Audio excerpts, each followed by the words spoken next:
सच्चिदानंद रूपाय विश्वादिपत्यादिहेतवे तापत्राय विनाशाय श्रीकृष्ण वयं नमः।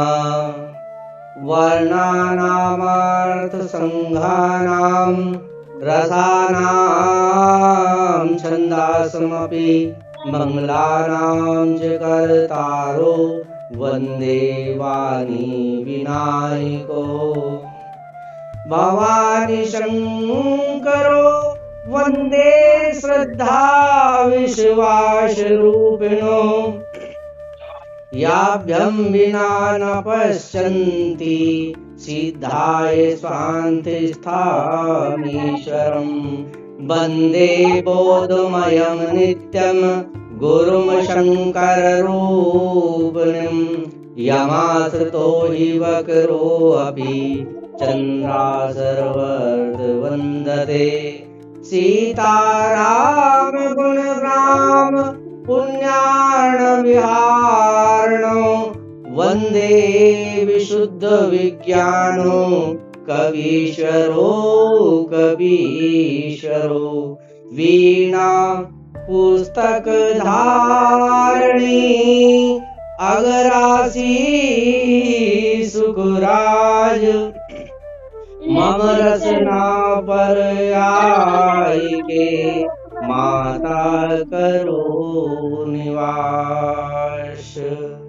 गुरुर्ब्रह्मा गुरुर्विष्णु गुरुर्देवा महेश्वरः गुरुर्साक्षात् परब्रह्म तस्मै श्री गुरुवे नमः। बोल सच्चिदानंद भगवान श्यावर रामचंद्र भगवान मोर मुकुट बंशी वाले जगन्नाथ महाप्रभु की जय। पवन सुत हनुमान जी की जय। दो चार लाइन हम भगवान नाम के संकीर्तन की ताकि हमारी मुख शुद्धि हो। इस हेतु सीताराम सीताराम सीताराम सीताराम सीताराम सीताराम सीताराम मधुर मधुर नाम सीताराम सीताराम मधुर मधुर नाम सीताराम सीताराम सीताराम जय सीताराम सीताराम जय सीताराम सीताराम जय सीताराम जय सीताराम मधुर मधुर नाम सीताराम सीताराम मधुर सीताराम सीताराम मधुर मधुर नाम सीताराम सीताराम मधुर सीताराम सीताराम सीताराम सीताराम सीताराम सीताराम सीताराम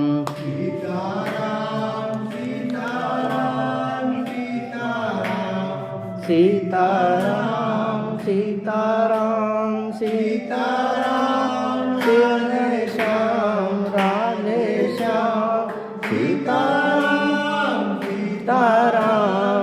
राधे श्याम राधे श्याम सीताराम सीताराम सीताराम राधे श्याम सीताराम सीताराम सीताराम राधे श्याम राधे श्याम राधे श्याम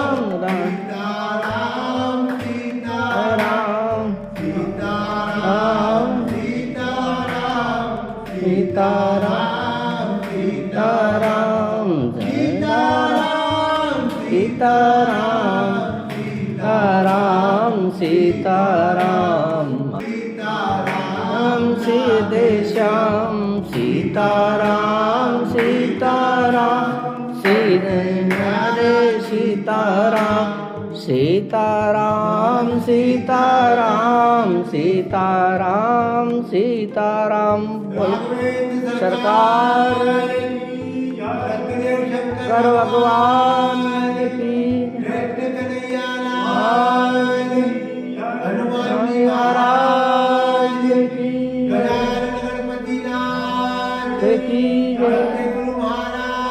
जय की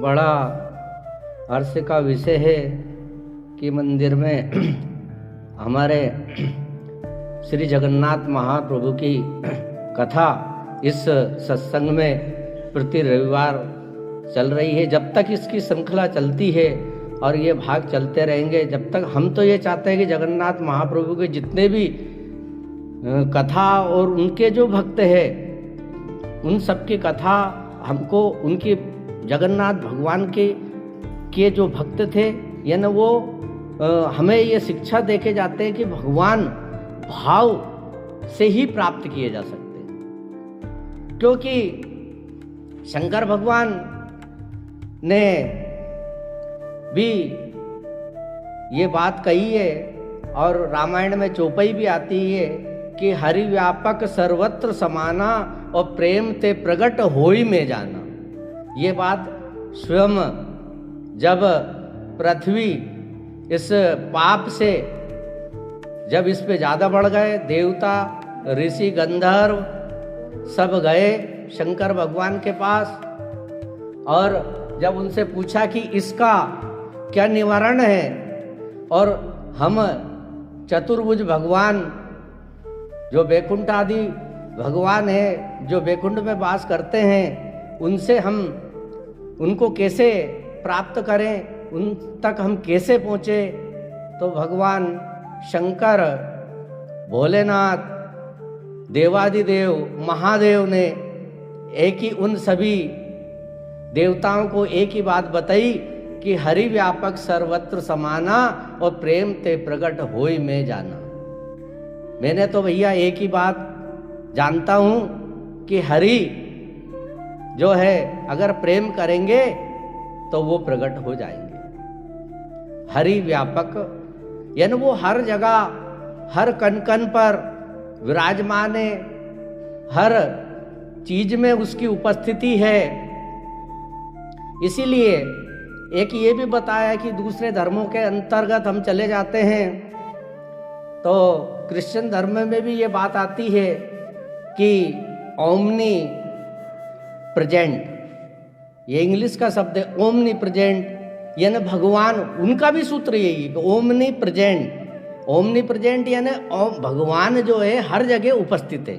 उनके 3 सूत्र थे, ओमनी प्रेजेंट, ओमनी आल सेंट, ओमनी आल सेंट, ओमनी आल परमानेंट। तो भगवान हर जगह हैं, हर कण कण में हैं। अगर उनको हम ढूंढें तो उनका आभास करें, तो जैसे कोई बीज को अगर हम गाड़ दें तो बीज के रूप में गीता में कृष्ण भगवान ने भी कहा कि बीज के अंदर जो अंकुरण होता है उसमें भी मैं, फूलों में उसकी महक है, ये उसका एहसास है, और आदि इत्यादि चीज़ों में हम उनका निवास, जब हमें देखने की दृष्टि वो परमात्मा हमें खुद प्रदान करता है तो उसको हम महसूस कर सकते हैं। लेकिन हम तो कई इस संसार में फंस के और इस संसार में रस बस जाते हैं और जो भगवान का जो भजन होता है उससे दूर चले जाते हैं। यहाँ तक कि घरों में हम इन संस्कारों आचरणों से नहीं रहते हुए घर में भी वाद विवाद कर बैठते हैं, स्वयं के परिवार में भी वाद विवाद कर बैठते हैं। एक बार क्या होता है कि एक पुरानी बात है, आज तो सब मोटर से पानी आता है, तो उस समय कुआं था, तो कुएं में कुंडी कुआं, उसी से सब पानी पीते थे। जैसे हमारे मंदिर के सामने भी कुआं था, उसी से सब पानी पीते थे। डोर से, बाल्टी से पानी लाया जाता था। अब कुछ समय के बाद ये हुआ कि जो भी पानी भरने जाता, उसकी बाल्टी और रस्सी उसी में रह जाती थी, अलझ जाती थी। कोई चीज उसको पकड़ लेती थी या कुछ भी। जब कोई चीज के भान नहीं हो तो हमें यही कि किसी चीज को पकड़ लिया है। अब जब पकड़ लेते तो इस प्रकार से गांव में लोग इकट्ठे हुए कि भैया इस कुएं में ऐसा क्या है कि जो भी बाल्टी डोर डालते हैं वो इसी में रह जाती है, कहीं ना कहीं कुछ तो है। कुआं गहरा था। अब वो बाल्टी रहने की वजह से उन्हें डर बैठ गया कि जब बाल्टी रह जाए तो अपन जामा तो अपन भी रह जामा, तो कोई उतरे नहीं उस कुएं में। गांव के अंदर सब इकट्ठे हुए कि भैया पानी तो पीना पड़ेगा और कोई ना कोई ये साहस तो करना पड़ेगा इसमें उतरने को, नहीं तो अपन तो पानी से वंचित हो जाएंगे। अब सभी ने मीटिंग करी, सभा, गांव की ग्राम सभा में सब गणमान्य लोग, सज्जन लोग सभी उपस्थित हुए। अब एक जो लीडर था तो क्या यार यो तैरनो भी याद है और यो लीडर भी है। गांव में कोई साहसी वीर व्यक्ति भी होता है। पहले भी कहते हैं कि सूरमा हर एक गांव में एक पाया जाता है। कोई औषधि जानता है, कोई भजन जानता है, कोई कथा जानता है, कोई लड़ना ही जानता है, कोई निंदा करना ही जानता है। विशेषज्ञ अवश्य होते। अब वो देखा कि इस काम के लिए ये फलाना उचित है, इसको लगा दिया जाए। उससे कि भैया यार तेरो ही साहस है, इस कुएं में से तो ये काम संपन्न तू ही कर सकता है। तो उससे जब ये बात बोली गई तो उसने कहा कि भैया क्यों, और हम सब खड़े रंगा था, हम सब साथ हैं, सारों गांव साथ है, डरे मत। अब जब देखिए कि ठीक है सब तो साथ है, अब इधर क्योंकि जो वो व्यक्ति था उसका एक भाई और था। अब दोनों भाइयों में अनबन थी, बोलते नहीं थे आपस में, लड़े झगड़े थे, मतलब कुछ मनमुटाव था उनके अंदर। तो उसने एक ही बात कही कि भैया तुम सारा गांव का है पर फिर भी मारो भाई तो हो।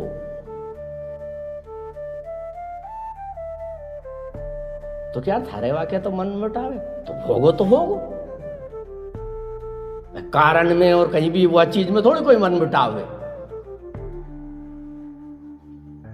तो भी ठीक है भैया, वासे भी कहता हूं, क्योंकि भाई भाई होता है।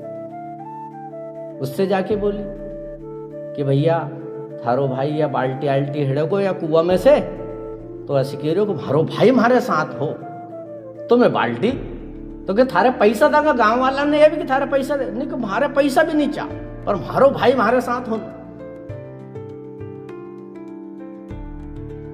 वासे की कि भैया तू अगर साथ रहे तो वो ये जो बाल्टी होने क्यों रह रही है वहां में, या कोई इलाज हो जा। अब हाँ तक वाना तो नहीं की, पर तम आया, पर फिर भी मैं चलूंगा, मारो भाई उतरे हो कुआं।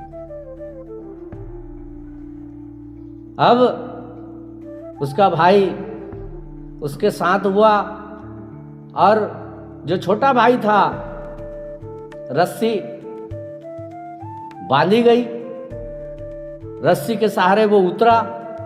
बड़ा भाई भी रस्सी पकड़े, पूरे गांव के भी रस्सी पकड़ रखी, मोटा बराड़ा डाल दिया। अब तो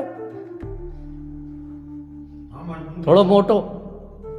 अब जैसे ही वो नीचे उतरा तो उसमें तो एक बांदरो थो, वो सब बांदरो, क्योंकि बड़ी बावड़ी थी और गहरी थी, तो बांदरो तो वो जो है वो बाल्टी और रस्सी ने पकड़ ले और वो छोड़ के वही में रह जा।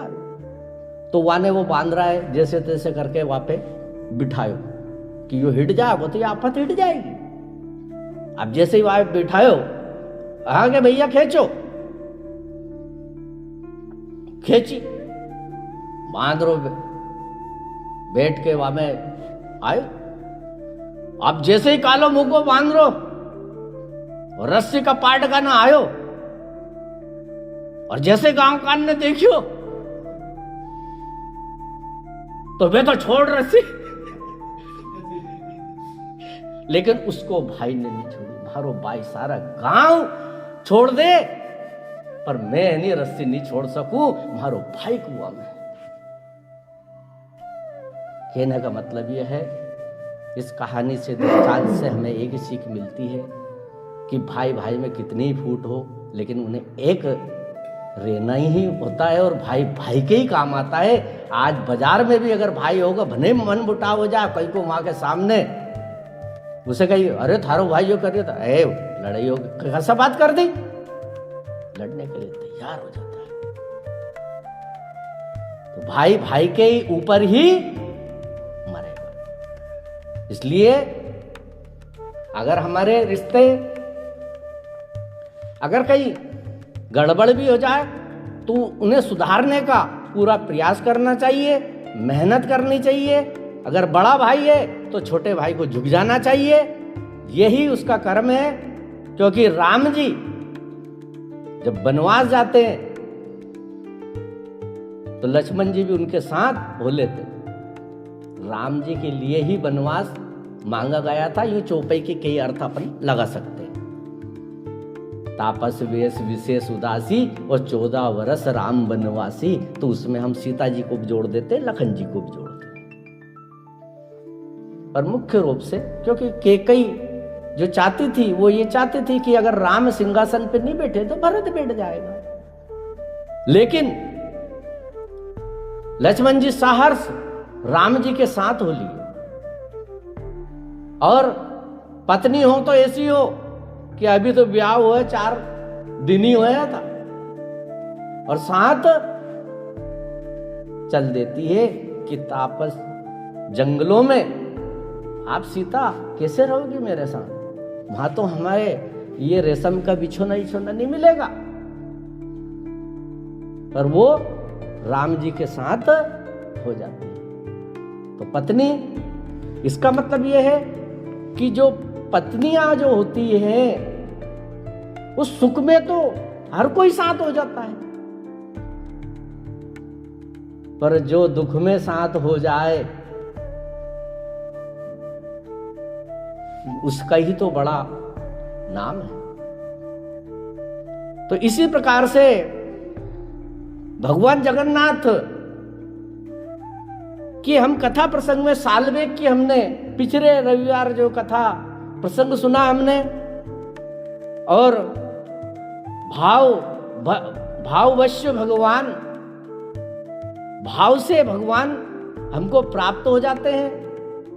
आज ऐसे भक्त की कथा हम सुनने जा रहे हैं जिन्होंने ऐसी पुस्तक को लिखा जिस पुस्तक के अगर उस पुस्तक के छंदों को अगर हम पढ़ें तो भगवान उपस्थित हो जाते थे। उन छंदों को पढ़ा गया, जिन जिन के द्वारा उन छंदों को पढ़ा गया भगवान आ जाते थे।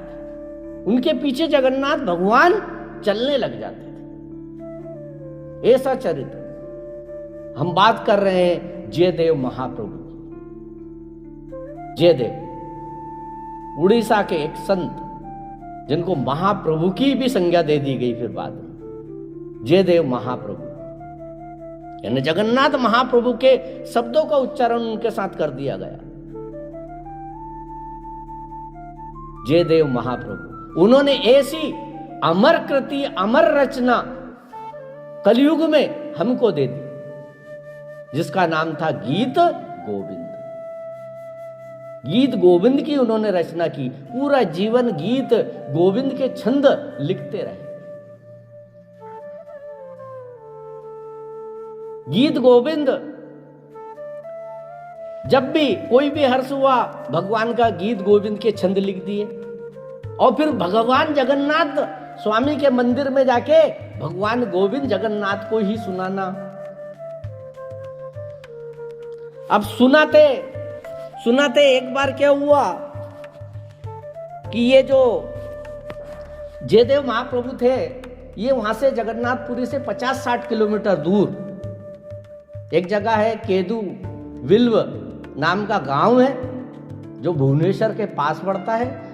60 किलोमीटर आपका भुवनेश्वर से जगदीशपुरी पड़ता है, और उसमें 50 किलोमीटर के आसपास केदू बिल्व नाम का ग्राम पड़ता है। पिता इनके का नाम वामदेव, माता का नाम रमा देवी। बचपन से वही माता के अच्छे संस्कार की वजह से और कुछ पूर्व जन्म के संस्कार की वजह से जयदेव महाप्रभु में भक्ति कूट कूट के बचपन से ही आने लगी। पद लिखते और लिखते लिखते अपने गांव में बचपन बीता और कृष्ण भक्ति में लीन होने लगे।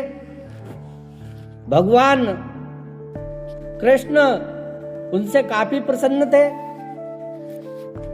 तो भगवान को उन्होंने जो वहां उनके यहां पर जो उपस्थित भगवान को अपने पद सुनाते। आइए हम 2 लाइन, ज्यादा नहीं, क्योंकि हम कह नहीं सकते कि इसकी ले तर्ज किस हिसाब से हमसे चली जाए, लेकिन जो मूल गीत है उसकी ओर। श्रुति कमला कुछ मंडल ये जयदेव महाप्रभु का ये श्रुति कमला कुछ मंडल धृत कुंडल कलित ललित बनमाल जय जय देव हरे कलित ललित जयमाल जय जय देव हरे। ये पद जब भी जगन्नाथ प्रभु के मंदिर में जब गाया तो बताते हैं कि भगवान को जैसे ये गीत उन्होंने सुनाया तो जगन्नाथ भगवान वो तो गा तो ये रहे थे, जयदेव महाप्रभु ने गीत ऐसा गाया कि सिद्ध कमला कुछ मंडल घृत कुंडल कलित ललित बनमाल जय जय जगन्नाथ हरे। उन्होंने ये गाया। अब जैसे जय जय जगदीश हरे है, जय जय जगन्नाथ है ना, भगवान को नाम लिया उनने। अब जैसे भगवान ने जगन्नाथ स्वामी ने सुना गीत के छंदों को, अब जैसे सुना तो जयदेव महाप्रभु की आवाज को तो शांत कर दिया भीड़ में, और भगवान जगन्नाथ खुद जगन्नाथ महाप्रभु की आवाज आने लगी और वो गाने लगे कि श्रुत कमला कुछ मंडल घृत कुंडल कलित ललित बनमाल जय जय देव हरे। भगवान जगन्नाथ ने अपने मुंह से ये जय जय देव हरे उनके उस छंद में जोड़ दिया। उन्हें तो जय जय जगदीश हरे बोला, लेकिन भगवान जगन्नाथ ने जय जय देव हरे बोल दिया। जब चारों मेरे से आवाज कि मैं तो जय जय जगदीश हरे गा रहा हूं और आवाज आ रही है, उनके कान में आवाज रिपीट हो गई कि जय जय देव हरे। फिर उन्होंने सोचा कि भगवान की यही मर्जी है, तो पद को फिर जय जय जगदीश हरे से हटाकर फिर उन्होंने, क्योंकि भगवान जो कहते हैं वो करना है, तो फिर जय जय देव हरे फिर हर एक छंदों में वो जोड़ते चले गए। ऐसे हमारे गीत गोविंद के रचयिता जयदेव महाप्रभु आज हमें संस्कृत का बहुत अनूठा काव्य। अब याते ये गीत गोविंद में ये कथाएं क्या लिखी, तो गीत गोविंद में जो कथाएं संस्कृत में जयदेव महाप्रभु ने 12वीं सदी की बात है, ज्यादा नहीं, 12वीं सदी, 8 से लगभग 800 साल पीछे की बात, 12वीं सदी। तो इन्होंने राधा कृष्ण के विरह वर्णन, प्रेम वर्णन, रासलीला का वर्णन किया है और स्वयं रासलीला में उनको पद को गाकर और अपने मानसिक रूप से उसमें शामिल हो जाते थे। ये उनका, इसलिए उन्होंने उसमें, अब इनका एक, अब ये जब कुछ बड़े हुए, बड़े होकर जगन्नाथ महाप्रभु के जगदीशपुरी पहुंचे और वहां अपने पद सुनाने लगे। अब साक्षात अभी वो उनके पास जो जगदीश भगवान की मूर्ति उसको सुनाते थे घर पे, अब वहां जो मंदिर था उसमें जाके सुनाने लगे और समुद्र के किनारे ही एक झोपड़ी बनाकर उसमें रहने लगे। भगवान जगन्नाथ महाप्रभु ऐसे पदों को सुनकर बड़े हर्षित होते थे। तो जो उस समय जो राजा रत्नसेन था, उन्होंने उनकी भक्ति भाव और छंद रचना को देखकर रत्नसेन राजा ने उनको गुरु बना लिया।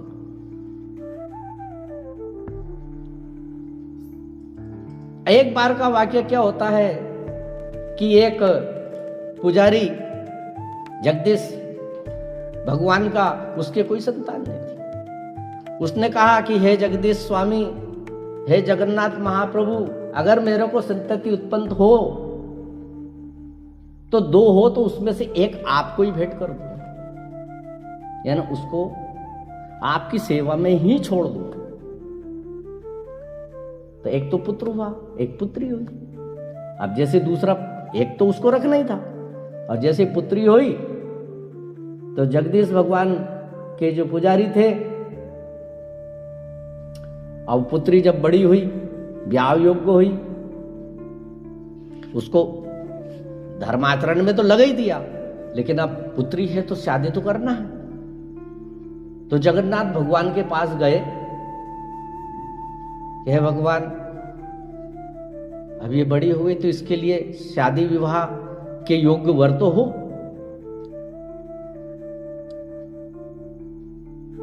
और आपकी सेवा में उपस्थित रहे। तो भगवान जगन्नाथ ने उसको ज्ञात करवाया सपने के माध्यम से कि एक झोपड़ी में मेरा ही भक्त जयदेव रहता है। अब जयदेव जी का तो यह था कि मुझे तो कुछ करना ही नहीं। कन्या को लेकर,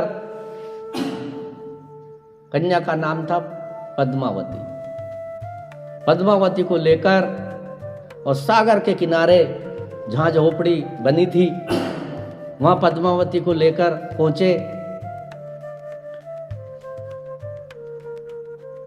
पहुंच के उनसे कहा जयदेव जी से कि मैं तो अपनी कन्या आपके साथ विवाह के लिए देने आया हूं। तो ये भी कोई बात हुई? भाई मैं तो कोई शादी करना चाहता ही नहीं, तो मुझे जगन्नाथ भगवान ने ही बोला है। जगन्नाथ स्वामी ने मेरे से बोला है, अब आप कुछ भी करो, मैं तो इस लड़के को छोड़ के यहीं चला जाऊं। तो कि भैया ऐसे कैसे, इनसे भी तो पूछो, इनका भी तो हो ना। भाई लड़की से पूछी कि भैया आपका, तो मेरे पिताजी ने जो कर दिया वो मुझे मंजूर।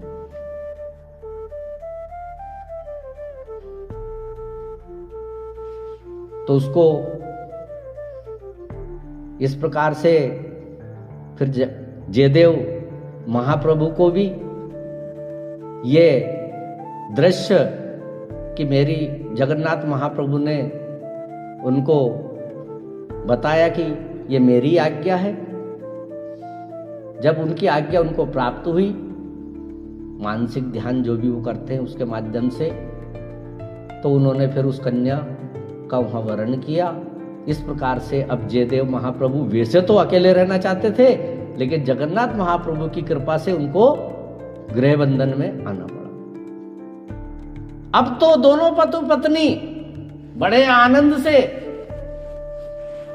वो छंद लिखते, जयदेव महाप्रभु, और फिर उस छंद को गाते, और पद्मावती उसके ऊपर नृत्य करती थी। श्रित कमला कुच मंडल ये, धृत कुंडल ये, कलित ललित बनमाल, जय जय देव हरे, जय जय देव हरे। दिन मणि मंडल मंडन ये, भव खंडन ये, मुनि जन मानस हंस, जय जय देव हरे। इस प्रकार से दोनों पति पत्नी बड़े आनंद विभोर होकर और जगन्नाथ महाप्रभु के वो पद गाते, और पद्मावती उसके ऊपर नृत्य करते। ऐसा परिणय उनका दाम्पत्य जीवन बीतने लगा। जगन्नाथ महाप्रभु के मंदिर में जाना, वहां पद सुनाना, अपनी झोपड़ी में वहां गाना और वहां नृत्य करना आदि इत्यादि होता रहा। अब एक बार क्या होता है कि जगन्नाथ महाप्रभु के यहां पर गए, और फिर वहां से राजा रत्नसेन के यहां पर जयदेव महाप्रभु पहुंचे, क्योंकि गुरु थे। और आज जो है रत्नसेन राजा ने उनको कुछ धन दिया। अब धन देकर लेकर उनने मना कर दिया कि मुझे तो कोई धन नहीं चाहिए, लेकिन राजा रत्नसेन माने नहीं। जब नहीं माने तो जबरन उनके साथ धन लगा दिया। अब धन लेकर, तो कोई साधन तो थे नहीं, सड़कें थी नहीं, लेकर अपनी झोपड़ी की ओर आने लगे कि कहां की ये चीज मेरे को पकड़ा दी। ग्लानि महसूस करते हुए, लेकिन राजा शिष्य भी है, साथ में लेके चल रहे हैं। रास्ता में क्या होता है कि 4 चोर मिल गए। 4 चोर मिल गए। चोरों ने सोचा कि चोला तो अच्छा है, ये तो वैसे ही दे देगा धन, मारने कूटने की जरूरत नहीं पड़े, इसके धन का हरण तो वैसे ही हो जाएगा। तो इसमें से एक बोला कि भैया सो हो कहीं, अगर कहीं का को लो तो बिना मेहनत के थोड़ी लगा, मेहनत तो करनी पड़ेगी। अब धन कि महाराज जी ये धन तो हमें दे दो, भैया ले लो। महाराज जी ने सोचेगा अच्छा तो मैं तो वैसे भी नहीं चाह रहे थे वो धन। अब वो तो धन जैसे लिया और उनके स्वभाव का परिवर्तन एकदम से होने लगा, क्योंकि ऐसा कहा गया है कि सिंह को अगर तुम पाल लो तो उसका कोई ठिकाना हो, तो एक दिन तुम्हें भी खा जाएगा। जो हिंसक पशु जो होते हैं वो मनुष्यों में भी हो सकते हैं। मनुष्य के अंदर देहधारी में भी हिंसक जानवर की प्रवृत्तियां होती है। हम ये चीजें उससे भी प्राप्त होती है कि जैसे कंस राजा था मथुरा का, अब जैसे उसको पता पड़ा सबसे ज्यादा प्रेम करे अपनी बहन से, देवकी से, विदा करने जा रहा है देवकी को। वसुदेव को रथ हाँक के ले जा रहा, वसुदेव और देव की बैठे हैं और उनका रथ लेकर जा रहा है। भाई रथ जोड़ में आज भी जाए कि नहीं, ऐसी प्रकार से विदा कर। और जैसे आकाशवाणी हुई, अरे कंस, जिसको तू विदा करने जा रहा है उसी देवकी का 8वां पुत्र तेरा काल होगा। हिंसक पशु विचार करियो ना, वो मरने से डरे, ये मरने से बहुत ज्यादा भी डरते। तलवार खींच ली, सबसे प्यारी प्रेम, और अपने बहनों के ऊपर। तो इसी प्रकार से उन चोरों का भी हिंसक प्रवृत्ति हावी हो गई।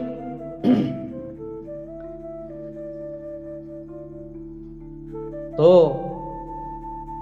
उन्होंने ऊर करी ना पूर और जयदेव महाप्रभु को अच्छा बजा दिया, ठोक दिया। और ठोक के एक काम और करा कि उनके हाथ काट के एक कुएं में फेंक दिए। दोनों हाथ काट दिए और कुएं में फेंक दिए। गहरा कुआ, उसमें जयदेव महाप्रभु, लेकिन हाथ कटने के बाद भी में फेंक दिया। कई व्यक्ति ऐसे होते हैं कि भले अपन ने कुछ भी नहीं करा, लात मारनो, कहीं तोड़नो फोड़नो स्वभाव होता है।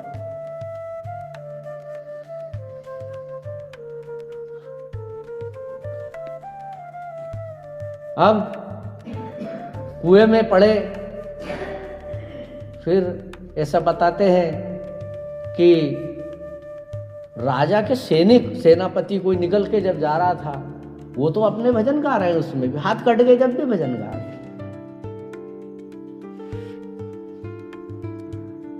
जब वहां गए और उनके वो शब्द जब सुने तो उनको निकाला और निकाल के अब राजा के पास ही लाए। राजा के पास उनको लाया गया, उन्होंने पूछा कि क्या होगा, तो उन्होंने कुछ नहीं बताया इस बारे में, क्योंकि राजा जो है इनको ढूंढवा के सजाए मौत दे दे।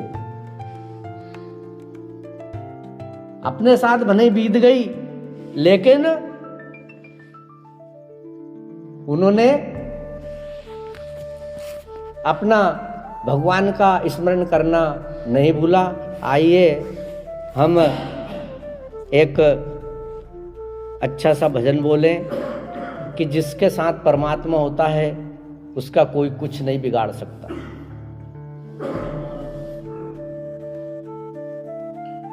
जिसकी लागी रे लगन भगवान में, जिसकी लागी रे लगन भगवान में, उसका दिया रे जलेगा तूफान में। जिसकी लागी रे लगन भगवान में,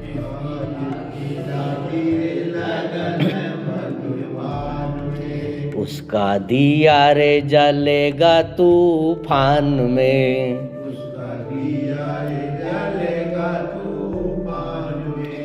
तन का दिया मन की बाती, तन का दिया मन की बाती, तन का दिया मन की बाती, तन का दिया मन की बाती, हरि भजन का तेल रे, हरि भजन का तेल रे। तन का दिया मन की बाती, तन का दिया मन की बाती, हरि भजन का तेल रे, हरि भजन का तेल। काहे को तू घबराता, काहे को तू घबराता है, ये तो प्रभु का खेल रे, ये तो प्रभु का खेल रे। जिसकी लागी रे लगन भगवान में,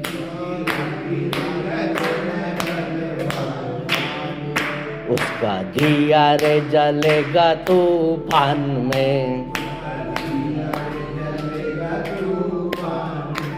जिसकी लागी रे लगन भगवान में, उसका दिया रे जलेगा तूफान में, उसका दिया। इस दुनिया में कौन बनाए,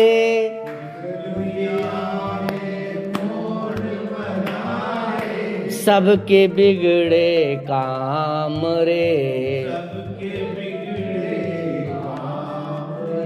इस दुनिया में कौन बनाए,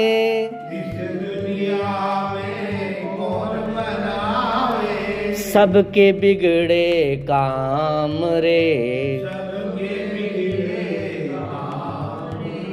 अनहोनी को होनी कर दे,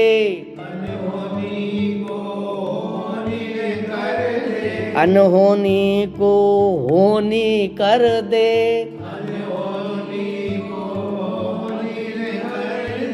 उसका नाम है भगवान रे, जिसकी लागे रे लगन भगवान में, उसका दिया रे जलेगा तूफान में, जिसकी लागी रे लगन भगवान में, उसका दिया रे जलेगा तूफान में, बोल कृष्ण कन्हैया लाल की, जगन्नाथ महाप्रभु की। इस प्रकार से जिसकी लगन लग जाती है तो उसका दिया कोई बुझा नहीं सकता है, चाहे हवा कितनी ही चले, आंधी कितनी ही चले, चाहे पानी कितना ही गिरे, क्योंकि जगन्नाथ महाप्रभु का भक्त जिसको चोरों ने जबकि सरलता से जयदेव जी ने उनको धन दे दिया, लेकिन हिंसक जो होता है वो मानता नहीं है, और फिर भी हिंसा उसने दिखाई और उनके हाथ काट के पटक दिए थे। इसके बाद भी वो भजन करते रहे। अकस्मात से सेनापति का आना हुआ और अब जयदेव महाप्रभु राजा रत्नसेन के दरबार में थे। उनसे बहुत अनविनय कर कर रत्नसेन राजा ने पूछा, लेकिन उन्होंने राजा की एक नहीं चलने दी और उन अपराधियों के नाम नहीं बताए। अब राजा रत्नसेन ने एक बार उसके कुछ दिन बाद ही एक सत्संग का आयोजन किया और वो कमान पूरी जयदेव महाप्रभु को दे दी कि आप संत महात्माओं को उचित धन दिलवाकर उनका सम्मान कर कर ये सभा को आपको करवाना है। गुरुजी को सौंप दिया। अब जितने भी सबको आमंत्रित किया गया, राजा का आदेश डोंडी पिटवा के फिरवा दिया गया कि भाई जन जन तक पहुंचे जी। तो कई संत महात्मा वहां उनके समारंभ में पहुंचने लगे। सबका स्वागत वंदन अभिनंदन होने लगा। अब इन चारों ने भी सोची, ये चार ही जो चोर थे जिन्होंने हाथ काट दिए थे जयदेव महाप्रभु के, इन्होंने सोचा कि धन मिलेगा, तो ये भी अपने जो भी कपड़े पहनते होंगे उनको हटाया, चोला बदला, गेरवा पीला वस्त्र धारण कर कर संत महात्मा एक माला पटककर, एक एक माला पटककर और राजा के दरबार में ये भी संत महात्मा बनकर पहुंच गए। जयदेव महाप्रभु ने उनको पहचान लिया अबे उनने थोड़ी सी झलक में पहचान लिया, उनने से जी अबे कहीं ध्यान नहीं दे रहे, वाका तो अपने हाथ काट दिया था। यो अगर पहचान लेगो तो अपने मरवा देगो, तो वे छिपके रहने लगे उसी उसमें, एक दूसरे के पीछे कैसे बैठ जाए, ऐसे अपनी सूरत को छिपाने लगे।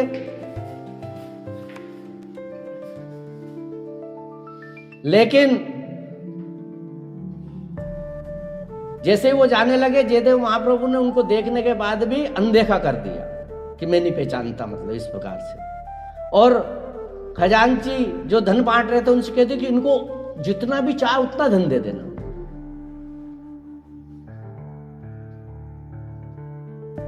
जब वो जहां दान दे रहे थे वहां पर पहुंचे, क्योंकि आदेश जयदेव महाप्रभु का था, उन चारों चोरों को काफी धन दे दिया और देकर अब वो धन लेकर चले जा रहे हैं। कुछ जंगल में पूछे और वहां बैठकर या खड़े होकर जो भी धन रख दिया और विचार चारों करने लगे कि यार इसको तो अपन ने पहले भी धन लेके लूट लिया था, हाथ पांव काट के पटक दिया, और फिर भी देखो अपन ने कितना धन दे के भेजो।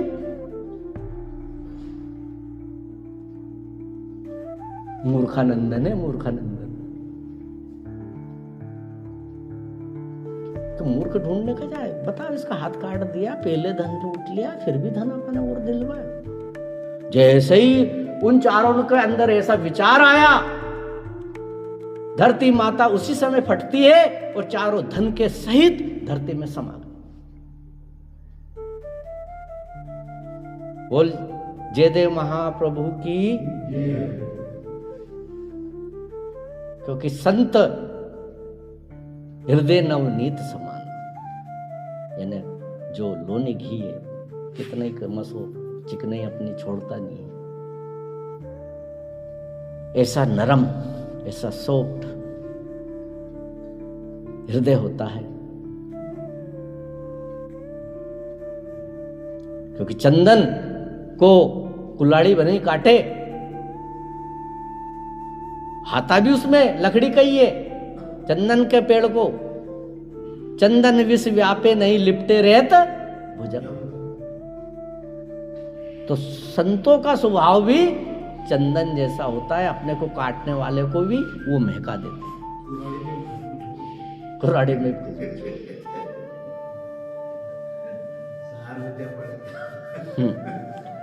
अब जयदेव महाप्रभु, लेकिन वहां से कुछ सैनिक जा रहे थे, ऐसा भी बताते कि जैसे वो धरती में समाये, इस दृश्य को कुछ सैनिकों ने देखा। अब वो आके जब उन्होंने वहां पे कहा, अरे वो धन लेके, और महाराज जी ने बोली थी, और वो धन लेके गए, उनको महाराज जी ने बोली थी। तो राजा ने कहा कि इनको ऐसा इतना धन भी दिया, सब करा, और धरती में समा गए। महाराज जी अब तो बताओ ये बात क्या है।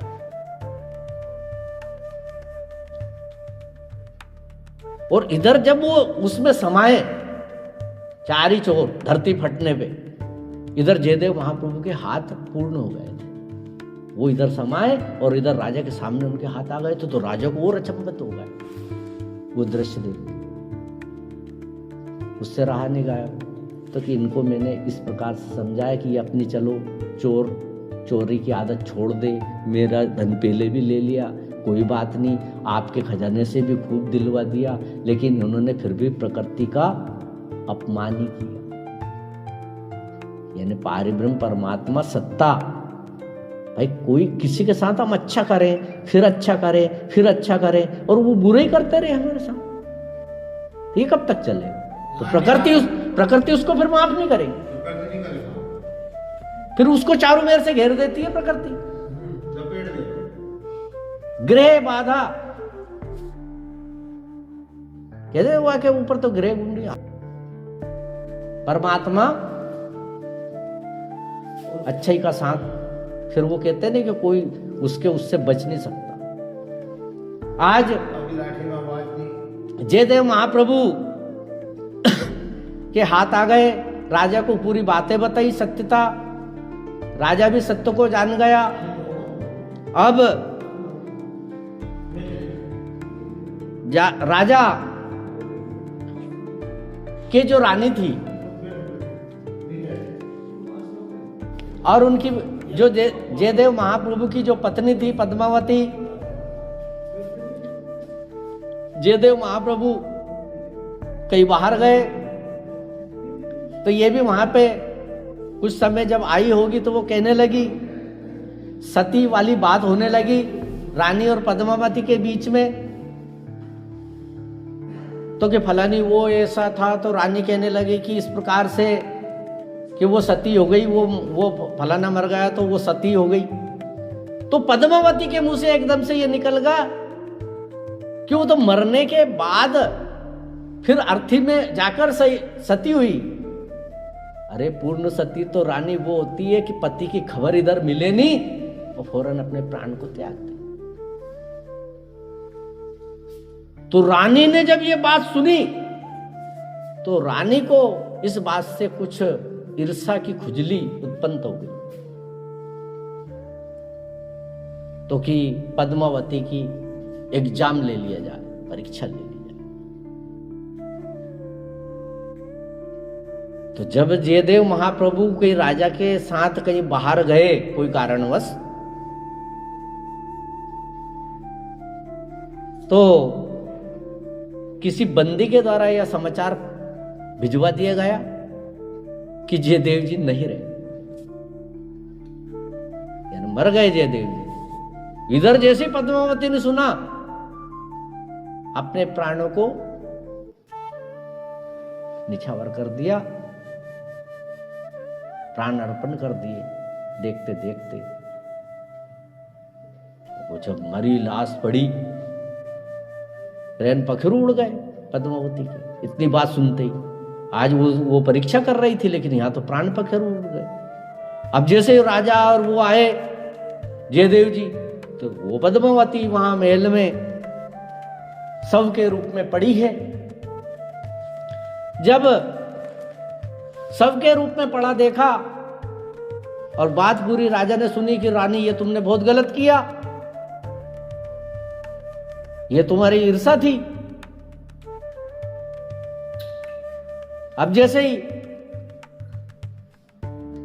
तो जयदेव महाप्रभु ने भगवान जगन्नाथ को पुकारा और उनके कान में इसी जय जय देव हरे गीत गोविंद के पाठ को पढ़ने लगे। श्रित कमला कुच मंडल ये, घृत कुंडल ये, कलित ललित जय माल, जय जय देव हरे। कलित ललित बनमाल, जय जय देव हरे। दिन मणि मंडल मंडल ये, भव खंडन ये, मुनि जन मानस हंस, जय जय देव हरे। इतना मंत्र उन्हें छंदों को दोहराया, और जैसे छंदों को दोहराया पद्मावती में प्राण संचार हो गए। पद्मावती उठ के खड़ी हो गई। मृत आत्मा में भी प्राण गीत गोविंद के माध्यम से जयदेव जी ने डाल दी। अब वो सब बातें हुई कि रानी ने ऐसा करा। अब जयदेव महाप्रभु ने एक बात राजा और रानी से की कि अब अपने तुम्हारे बीच में ऐसा कुछ हो गया, ईर्षाबाजी चल गई, अब हमारा यहाँ रुकना ठीक नहीं राजन, अब हम यहाँ से अनंतर चले जाएं, वो ही अच्छा है। आपके लिए भी अच्छा है और हमारे लिए भी अच्छा है, आगे कोई घटना और नहीं घटे। तो वहां से राजा रत्नसेन के यहाँ से विदा लेकर और चल दिए। अब एक बार, अब फिर झोपड़ी में जो थी उसमें रहते थे, तो एक बार का वाक्य क्या होता है कि भगवान का पद, जगन्नाथ महाप्रभु का पद वो लिख रहे, जयदेव महाप्रभु। वो तो प्रतिदिन छंद लिखते थे, स्तुति जो आती थी मन के भाव उनको छंदों में हो जाती थी। अब जयदेव महाप्रभु ने एक छंद लिखने लगे और उसमें उनके मन में आया देही पद पल्लवम मुदारम। ये उनके मन अंदर विचार आया और उन्होंने उसको लेखनीबद्ध किया। इसका अर्थ था कि भगवान कृष्ण जो है श्री जी के पैरों को अपने मस्तक पर रख रहे हैं। ये पद उन्होंने लिखा, देही पद पल्लव मुदारम। अब जैसे, लेकिन उनको एक मन में होगा कि यार भगवान तो साक्षात पारब्रह्म परमात्मा है और श्री जी के पैर को वो अपने मस्तक पर क्यों रखेंगे।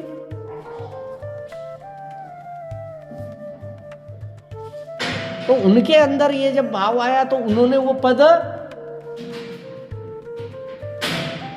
वापस निरस्त कर दिया,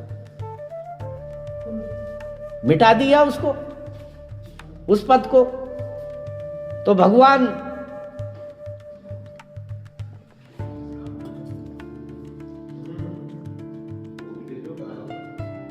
जब पद को वो नहीं लिखा, याद तो आ गया, लिख भी दिया, फिर उसको वापस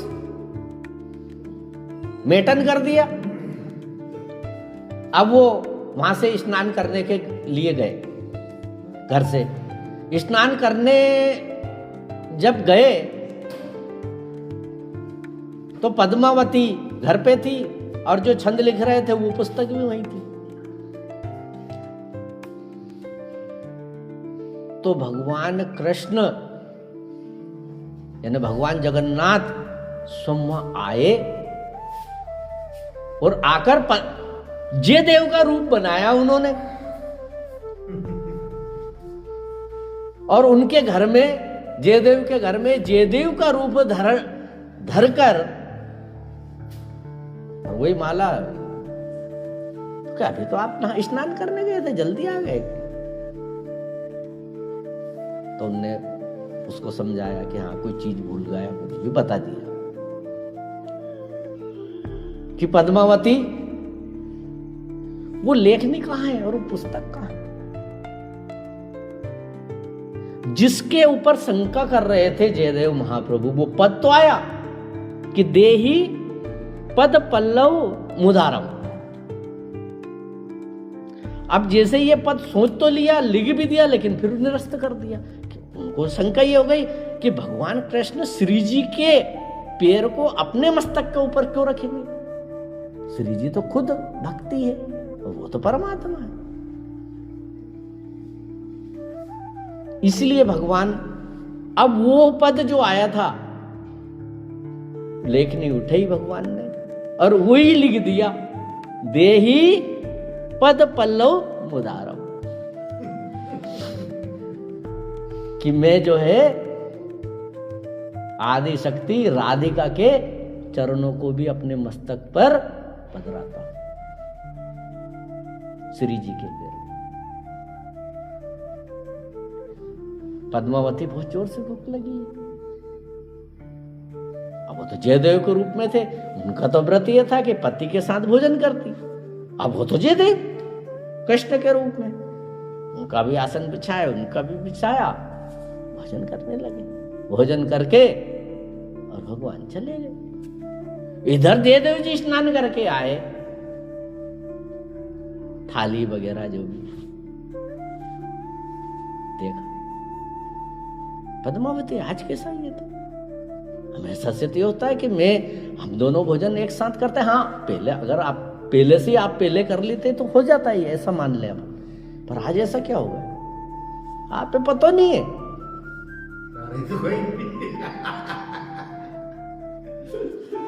अभी तो आप भोजन करके गए। अरे मैं तो नहाने गया, मैं तो बहुत काफी देर का तो गया।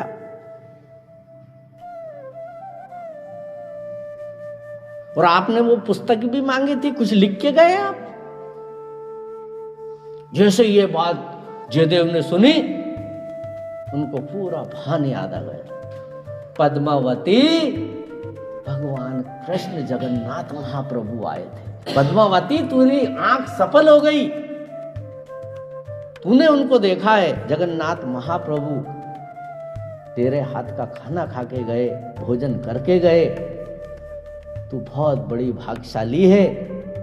और वो पद उठा कर देखा तो वो को वही जो उनने याद करा था, जो मिटा दिया था, वही लिखा है। देही पद पल्लव मुदार। मैं श्री जी के पैर को भी अपने मस्तक पर विराजमान करता हूं। और दोनों पति पत्नी आपस में नृत्य कर रहे हैं भगवान की खुशी में कि भगवान हमारे घरे आए।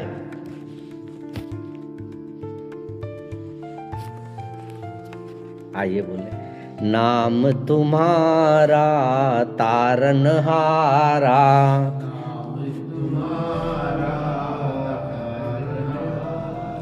कब तेरा दर्शन होगा,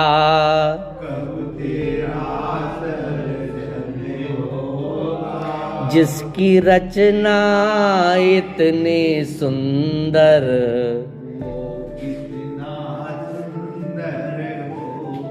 जिसकी रचना इतनी सुंदर, वो कितना सुंदर होगा।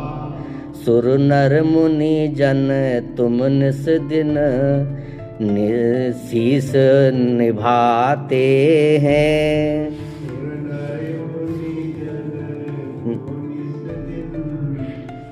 शीस नवाते हैं।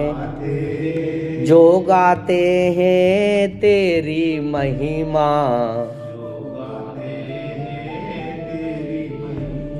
मन वांछित फल पाते हैं, मन वांछित फल पाते हैं। धन्य घड़ी समझू उस दिन को जब, न घड़ी जब समझू उस दिन को, जब तेरा दर्शन होगा,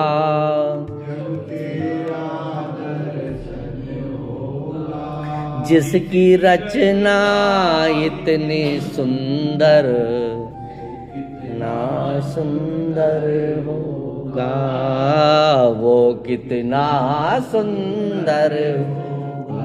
बोल जगन्नाथ महाप्रभु। इस प्रकार से आज अपने नैनों को सफल मानते हुए और दोनों पति पत्नी भगवान नाम में और उनके दर्शन लाभ जब उनको प्राप्त हुआ तो बड़े हर्षित हुए और बड़े ही मंगल में उनको ये दर्शन से उनके अंदर अपार हृदय भावों से भरा गया, क्योंकि भगवान शंकर ने वही चौपाई कही थी, हरि व्यापक सर्वत्र समाना, प्रेम ते प्रगट होई में जाना। कि भैया अगर प्रेम है तो वो प्रगट हो जाते हैं, वो सब जगह है, वो उपस्थित भी है, वो साकार भी है, निराकार भी। चलिए कथा को अपन विश्राम देते हैं। 2 लाइन भगवान जगन्नाथ की ओर दोहराएं। जगन्नाथ चका नयन, जगन्नाथ चका नयन, नीला चलवारे, नीला चलवारे, तू न संभाले तो हमें कौन संभाले, तू न संभाले। जगन्नाथ जगन्नाथ नाथ चका नैन, नीला चल वाले, तू न संभाले तो हमें कौन संभाल। मेरी ये नैया है अब तो तेरे हवाले, मेरी तू न संभाले तो हमें कौन संभाले, तू न संभाले जगन्नाथ चका नैन नीला चलवारे, जगन्नाथ नीला चलवारे, तू न संभाले तो हमें कौन संभाले, तू न संभाले तो हमें कौन संभाले। अच्युतम केशवम राम नारायणम, अच्युतम केशवम राम नारायणम, कृष्ण दामोदरम वासुदेवम, हरे कृष्ण दामोदरम वासुदेवम, हरे श्रीधरम माधवम गोपिका वल्लभम, श्रीधरम माधवम गोपिका वल्लभम, श्री जानकी नायकम श्री रामचंद्रम भजे, श्री जानकी नायकम श्री रामचंद्रम भजे। बोल सियावर रामचंद्र भगवान, जगन्नाथ महाप्रभु की, राधा रानी सरकार, श्री कृष्ण भगवान, महादेव शंकर भगवान, लाडले लखन लाल की जय, पवन सुत हनुमान की जय, नमः पार्वती पति हर हर महादेव।